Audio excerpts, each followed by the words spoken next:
This is the imagined story about the clandestine affair of two icons in their respective creative fields. Meet our protagonists, Coco Chanel, the woman who built the brand that is a household name in high fashion and luxury, and Igor Stravinsky, the man who revolutionized music during the 1920s. Their story starts in Paris in 1913. Coco is getting ready to attend the anticipated opera debut of a Russian musician. Her lover, Boy Capel, helps her fasten her corset. It's such a shame that he won't be coming with her to watch the performance. Nonetheless, she'll make sure to enjoy the evening. When she arrives at the theater, a crowd of people have gathered at the entrance. She wouldn't have been able to enter if not for her friend, Messiah Sert, who financed the performance. Coco comes with her inside, where people are already filling the seats. In one of the rooms backstage, Igor is feeling nervous. His wife, Catherine, assures him that everything will be fine. He takes comfort in his wife's words. Then she leaves the room to proceed to their assigned seats. Igor stays in the room for a while, taking in the reality that this is happening. This is the debut performance of his recent composition, The Rite of Spring. He has collaborated with many talented people, and he hopes for the performance to succeed.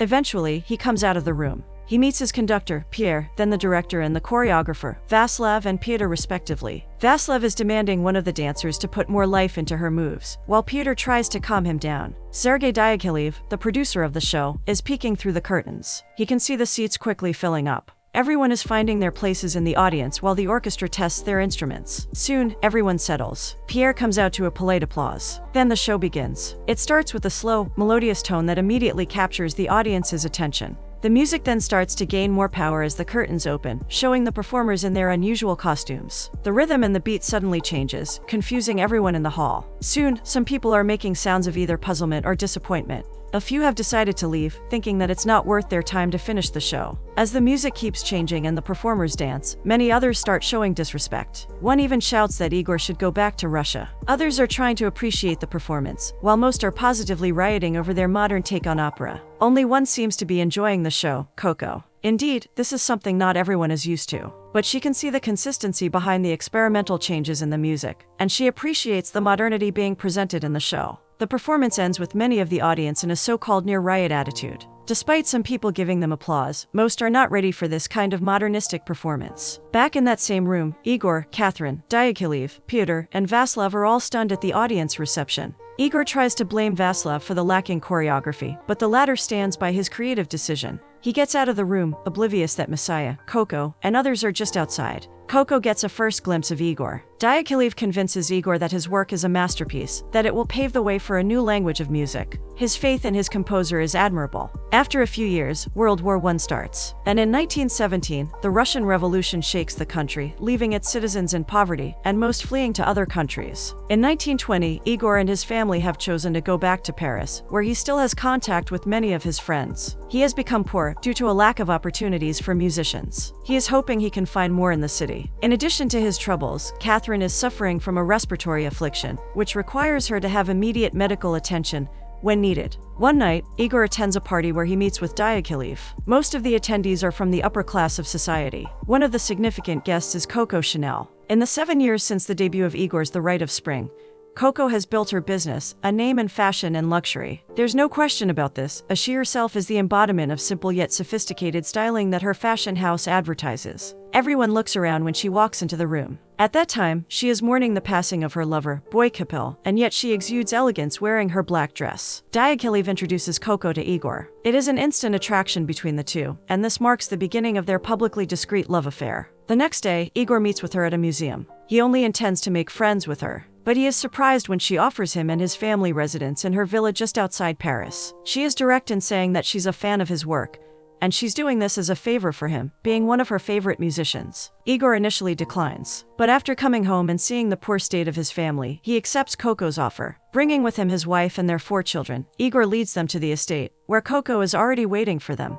The madam of the house shows them their rooms. She is generous enough to prepare separate rooms for the boys and girls, and leads the husband and wife to their quarters. Coco says this is her favorite room. Catherine looks around and sees that it's decorated in black and white, with modern furniture that is very far from the classical style she's used to back in their home. She also feels a bit intrusive, like stepping into unfamiliar territory. Coco also shows Igor his workplace, a fully furnished parlor with a grand piano that he can use to compose music. True to her words, Coco likes Igor as a musician, and she can see the potential in him. But, alone in that room, there is an unspoken attraction between them. Both of them are not as abashed about their attraction to each other as one would expect them to be, especially since one of them is married. Coco says goodbye, saying she needs to attend to her store. Igor sends her off with a calming piano tune. The family soon settles in the villa. Igor sets up his workroom. Catherine puts shawls on the walls, cabinets, and even on the headboard to put colors into the room. The servants of the house are considerate enough to cook them borscht. While they live there, Coco is focused on her business. Most of the time she does the accounting herself. She is hands-on in every aspect of her business. When she gets home to her villa, she joins the family in singing some folk songs. Coco enjoys the luxury of listening and dancing to songs played by a musician.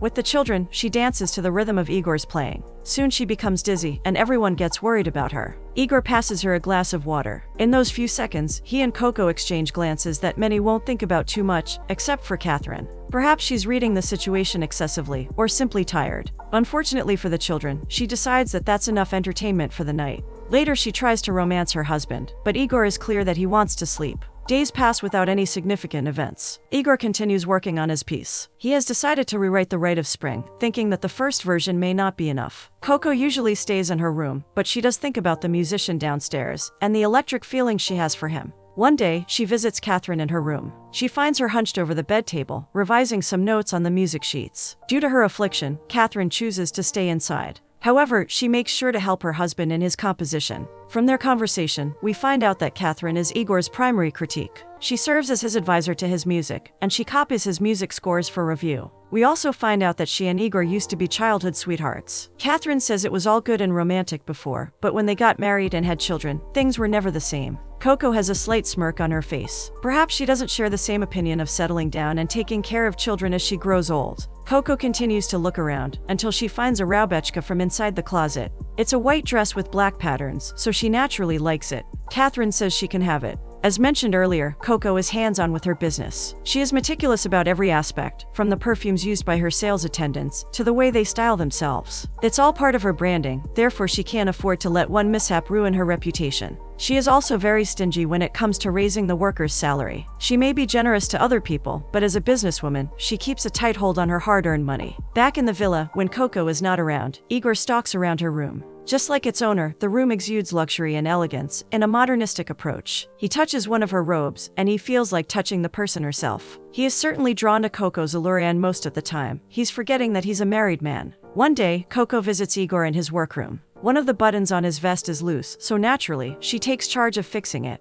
Under most circumstances, this is an admirable gesture from Coco. But in this case, it's more intimate, because she fixes it while he's still wearing the vest, as if she's sewing a clothing item worn by a mannequin. From their polite discussion, we learn some of their artistic quirks. Igor likes to play the tunes on the piano first before writing the notes on paper. For him, he wants to feel the music first. Coco can relate to this, as she says she touches the fabric first before creating the design. The texture helps her bring out the best styling for that fabric. She boasts to him her jacket is made of jersey fabric. She says it's one of the staples in her boutique. Then she asks him if he can teach her a simple tune. Igor obliges. In a few minutes, she learns some simple chords, while he provides the rest of the melody. The way they are seated together makes one think they are closer than regular friends. From the hallway, Catherine hears the music. She knows her husband is playing a tune with their hostess. She simply shrugs it off as kindness returned by Igor. As days pass by, Igor continues to fall into that abyss of desire that he feels for Coco. He also worries for his wife's health, as her affliction is persistent and affecting her daily life. Sometimes, Igor would think of Catherine in her youthfulness, and yet he knows something has changed in him. Meanwhile, Coco is also contemplating her emotions towards the musician. She has a secret parlor where she keeps her most intimate desires and privacies. There, she has a dedicated dresser for her late lover, Boy Capel. She looks at the photo and then slowly puts it down. She's saying goodbye to the man she has loved all her life, so she can start her new affair with Igor. She sheds a few tears and then decides now is the time. She goes to the workroom where Igor is, wearing her thin, silk nightgown. She stands in front of him, too close and too intimate for a nightly small talk. Without words, she entices him to have her, and he is more than willing to comply. After they take off their clothes, they finally fulfill their desires for each other that night.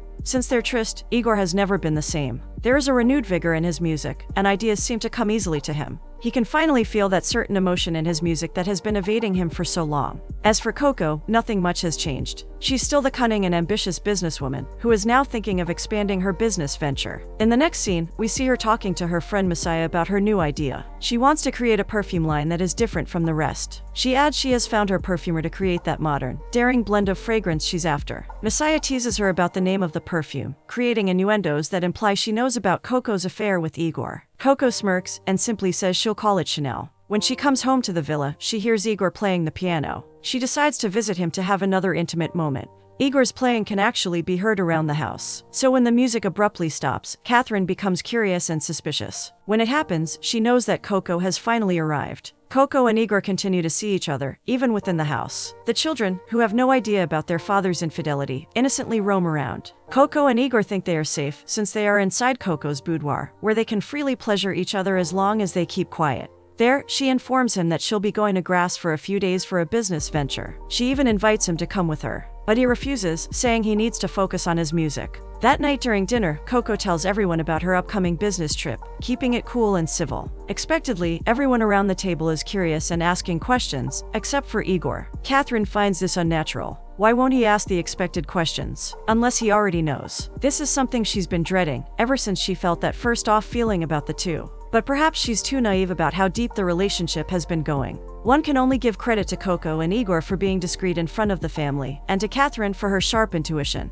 Catherine is really bothered by this. So the next day, she asks the housemaid Marie for some information about the madam of the house. Marie can only say that Coco is very generous. Catherine says she doesn't understand her, to which Marie says she's an independent woman. The housemaid immediately understands what Catherine wants to know, and so she wisely keeps quiet. Meanwhile, Igor sends her off as she starts her journey to Grasse. Upon arriving there, she is greeted by Ernst Beau, the perfumer she mentioned earlier. The scientist has already started his work on finding the elusive fragrance that Coco Chanel wants him to create. Huge mounds of fragrant flowers lay on both sides of the hallway, waiting to be processed. His workers are also busy distilling the liquids for the perfume. Ernst has already sent Coco initial samples of his work, but none of them satisfy her. This is a tough job, as perfumes during their time don't generally last long. But Coco is determined and stubborn to have her way. She believes a modern fragrance with her signature elegance can be manufactured. Back in the villa, Igor's eldest son can see that his father's mind seems to be wandering somewhere else. Of course, Catherine sees this too, but she doesn't want their children to be affected by their father's sins. When the kids are all sent to bed, the couple discusses their status. Igor says the children are happy here, and they've been living satisfactorily. Catherine refutes his statement, saying everything has changed. She says she doesn't seem to know him anymore. Then she suggests they leave the villa and find a more suitable residence somewhere else. When Igor says he can't leave, she corrects him by saying he won't. She also comments about his recent music having more passion than before. Even though she doesn't directly say it, Igor understands her implications. He ends the conversation, much to her disappointment.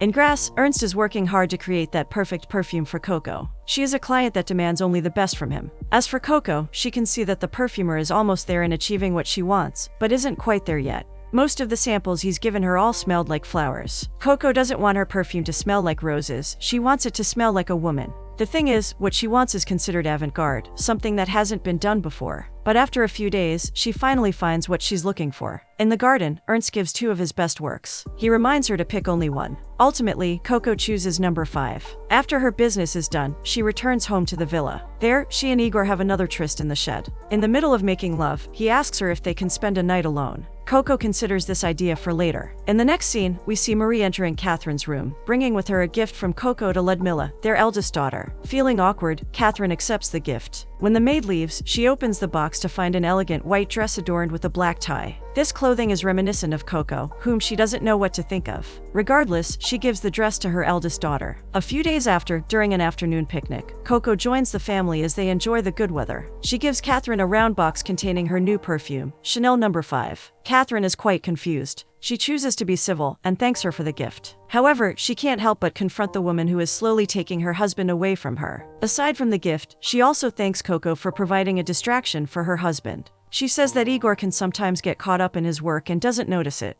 Then, she implores Coco not to meddle in his music. Coco looks Catherine straight in the eyes, impressed that she's not the usual naive wife, despite her appearance. When Catherine asks her if she ever feels guilty about what she's doing, she simply says no. The tension between the two women dissipates when Ludmilla approaches them, wearing Coco's gift. Catherine reminds her daughter to say thank you, then decides it's time for her to retire for the day. But before she enters, she gives Coco a look that says it all, that she knows the infidelity of her husband, and that she won't let her children be tainted by their sins. Igor sees this exchange between the two women. After giving Coco a look that says he'll sort things out, he goes inside after his wife. Coco is left there, the faintest of guilt slipping through her cool facade. Inside, the couple has a heart-to-heart talk. Catherine warns Igor of what kind of woman Coco is, someone who likes to collect people. He piqued Coco's interest when his musical score The Rite of Spring debuted, and she'll stop at nothing to have the musician, who will soon be recognized all over the world, by her side. This leaves Catherine in a pitiful state, and asks her husband if he'll ever care if she leaves. Igor takes time before saying yes. She asks him if he has slept with Coco. His silence confirms her suspicions, which breaks her heart even more. She says she can feel her illness slowly taking over her body. Soon, she may leave this world with too much pain and regret.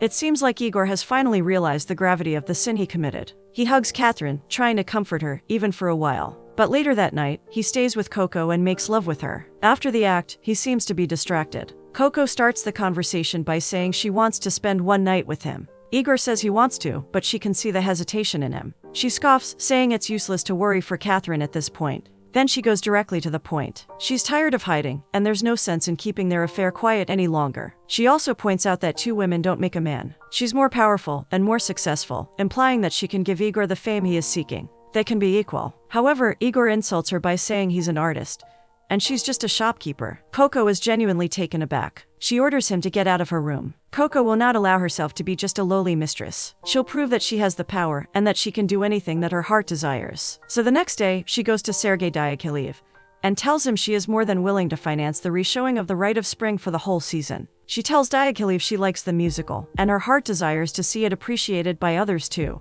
But on one condition, Diaghilev must keep it a secret that it's her who's financing the show. Ever since their sour encounter, Igor has wanted to talk to Coco about what happened, about the two of them, about their future. He can't deny that he has feelings for Coco anymore, but he thinks about Catherine, and his resolve to do anything weakens. It doesn't help that Coco has started ignoring him, even pretending like he doesn't exist. This makes him hurt and confused. Will he choose to go back to his wife and start all over again? Or will he choose Coco, the woman who sparked again the passion in his notes? A few days later, Coco hosts a private dinner for a select few. This is to celebrate the news of Igor's upcoming show. Diaghilev is invited, along with Massim, the new choreographer. Diaghilev lets it slip that it's actually thanks to the anonymous patron who decided to finance the whole season. Igor tries to ask who it is, but he has a nasty feeling he knows that person, and she's looking smug about it all. Coco leads the toast for the musical, and Igor. As the night goes on, Igor has had too much liquor consumed. He suddenly bangs on the table, before storming out of the room and into his workroom. He starts playing a tune full of anger, confusion, and hurt, emotions that he's currently feeling. Everyone is startled by this behavior, but Catherine has had enough of it. That night, she writes a letter addressed to Coco. The very next day, she packs her things, orders her children to do the same, and requests for cars to get ready. Igor tries to stop Catherine, but she has made up her mind. She declares she's doing this for the children, who have already noticed the change in their father's affection towards their mother. She says the children think he doesn't love her anymore, which Igor refutes. Later, he says goodbye to his children. Catherine tells him she loves him, but he doesn't respond. It hurts for her, however. This only proves their children's thoughts about their father. In a way, she has told them that their father is not meant to stay with them for long. Coco knows about Catherine's departure. When she enters her room, she finds the letter Catherine has written. In it, she expresses her gratitude for taking them in. Then she addresses the next subject, the infidelity between Igor and Coco. Catherine expresses her admiration for Coco's independence and strength, but she can't respect her morals. She beseeches her to let Igor go, because his children need him more than she does. But Catherine doesn't know that Coco has already let Igor go. She is aware of her actions, that at one point in her life, she imagined being Igor's muse. But now, her reasons for supporting the musical are purely artistic appreciation. She has enjoyed her time with him, but she can't be with a man who can't see her as an equal. As for Igor, he spends the next few weeks alternating between drunken stupor and creative madness. His regretful, vindictive music fills the villa that was once filled with peaceful conversations and children's laughter. He tries to get back with Coco, but he knows that he has lost both women in his life. The only remaining valuable thing in his life is his work, his magnum opus, and thus he pours every moment of his life into it, like it's his lifeline. At last, he finishes his piece. Coco goes down to check on him, but the workroom is empty and unorganized. She is thrilled to discover the music sheet with the word "end" in it. She finds Igor unconscious, lying on the bed he once shared with Catherine. Coco takes care of him, showing that she has no bad blood with him, that their past is all forgotten, and she cares for his well-being as her musician. Igor is grateful for this kindness, although he can't help but feel hollow. Eventually, the day comes when Igor is finally presenting his reworked piece. This time, it's him who will conduct the show. Coco and Diaghilev are nervous, and understandably so, given the first reception the work received. But to their amazement, everyone loves The Rite of Spring. It goes on to become a revolutionary in the music field, greatly influencing the succeeding operas. On the other hand, as one may well know, Coco's Chanel No. 5 has become the leading luxury perfume. Even to this day, its fragrance is coveted by women around the world.